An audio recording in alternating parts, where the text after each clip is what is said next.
Sejarah kebudayaan Islam. Nabi Muhammad Shallallahu Alaihi Wasallam menerima wahyu kedua. Sepulang dari rumah Warokah bin Naufal, Nabi Muhammad Shallallahu Alaihi Wasallam tidak lagi menerima wahyu sampai beberapa saat lamanya.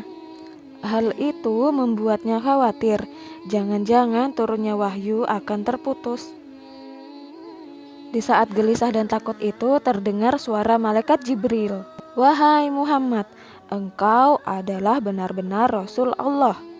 Mendengarnya, hati Nabi Muhammad Shallallahu Alaihi Wasallam menjadi tenang kembali. Suatu ketika beliau sedang berjalan. Pada saat itu terdengar suara dari langit. Nabi Muhammad Shallallahu Alaihi Wasallam mendekati suara itu hingga tiba-tiba ia terjerembab. Akibatnya Nabi Muhammad Shallallahu Alaihi Wasallam merasakan tubuhnya sakit dan menggigil kedinginan. Kemudian beliau pulang ke rumah dan menyuruh Khadijah untuk menyelimutinya. Nah, dalam keadaan berselimut itulah malaikat Jibril datang menyampaikan wahyu kedua. Wahyu itu adalah surah Al-Mudaththir ayat 1-7, yang artinya berbunyi, "Wahai orang-orang yang berselimut, bangunlah, lalu berilah peringatan dan agungkanlah Tuhanmu, dan bersihkanlah pakaianmu, dan tinggalkanlah perbuatan dosa. Dan janganlah kamu Muhammad memberi dengan maksud memperoleh balasan yang lebih banyak, dan karena Tuhanmu bersabarlah." Quran Surah Al-Mudaththir ayat 1-7. Dengan turunnya wahyu tersebut, jelaslah bahwa Nabi Muhammad Shallallahu Alaihi Wasallam juga telah diangkat menjadi Rasul Allah Subhanahu wa Ta'ala. Rasul adalah orang yang menerima wahyu Allah Subhanahu wa Ta'ala untuk disampaikan kepada orang lain. Oleh karena itu, Nabi Muhammad Shallallahu Alaihi Wasallam berkewajiban menyampaikan wahyu Allah Subhanahu wa Ta'ala tersebut kepada seluruh umat manusia. Setelah turunnya wahyu kedua tersebut, Nabi Muhammad Shallallahu Alaihi Wasallam mulai berdakwah. Namun dakwah tersebut dilakukan secara sembunyi-sembunyi dan terbatas pada keluarga dan sahabat-sahabatnya. Hal itu dilakukan Nabi Muhammad Shallallahu Alaihi Wasallam agar masyarakat Makkah tidak kaget dan menolak. Mereka sudah terbiasa menyembah berhala. Apabila dakwah dilakukan secara terang-terangan, mereka tentu akan menolaknya. Oleh karena itu, Nabi Muhammad melakukannya dengan sembunyi-sembunyi. Orang yang pertama kali menerima dakwah beliau adalah Khadijah, istrinya sendiri. Khadijah adalah wanita pertama kali yang masuk Islam. Setelah itu Ali bin Abi Thalib masuk Islam. Dia adalah sepupu Nabi Muhammad Shallallahu Alaihi Wasallam, dan saat itu usia Ali adalah 10 tahun.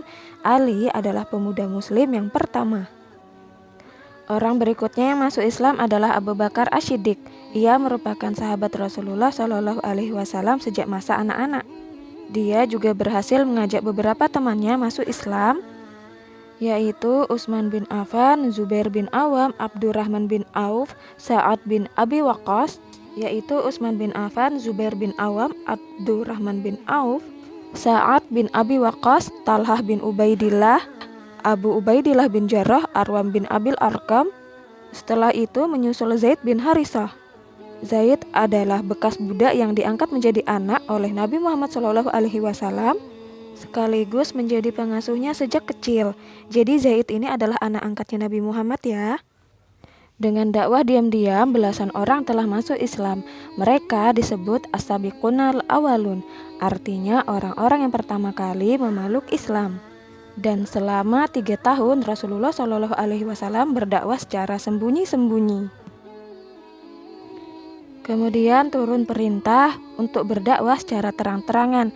Perintah itu ada dalam surah Al-Hijr ayat 94, yang artinya berbunyi, "Maka sampaikanlah olehmu secara terang-terangan segala apa yang diperintahkan kepadamu, dan berpalinglah dari orang-orang yang musyrik." Kemudian Nabi Muhammad Shallallahu Alaihi Wasallam melaksanakan perintah ini. Mula-mula ia mengundang kerabat dan beberapa orang terpandang dari suku Quraisy dalam jamuan makan. Nah, dalam kesempatan itu Nabi Muhammad Shallallahu Alaihi Wasallam menyampaikan inti ajaran Islam agar manusia hanya menyembah kepada Allah Subhanahu wa Ta'ala. Kemudian manusia dilarang menyembah berhala dan benda-benda lainnya. Manusia juga harus berbuat baik terhadap sesama serta tidak boleh saling mengganggu dan saling memusuhi. Akan tetapi kebanyakan orang yang hadir itu menolak ajakan Nabi Muhammad SAW. Mereka menganggap ajaran Nabi Muhammad bertentangan dengan ajaran nenek moyang mereka. Dan hanya sedikit saja di antara mereka yang mau menerima Islam.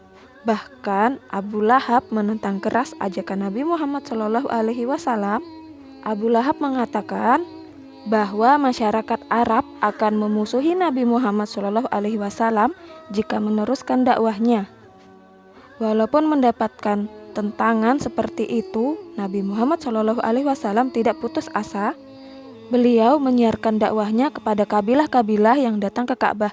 Nabi Muhammad SAW juga terus mengajak seluruh lapisan masyarakat agar mau masuk Islam. Jadi dapat kalian bayangkan ya betapa beratnya ujian Nabi Muhammad SAW menghadapi kaum kafir Quraisy.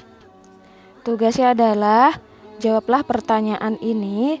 Tulislah pertanyaan dan jawabannya di buku tulis ya. Jika sudah selesai, silahkan difoto dan kirim ke ibu guru. Selamat mengerjakan.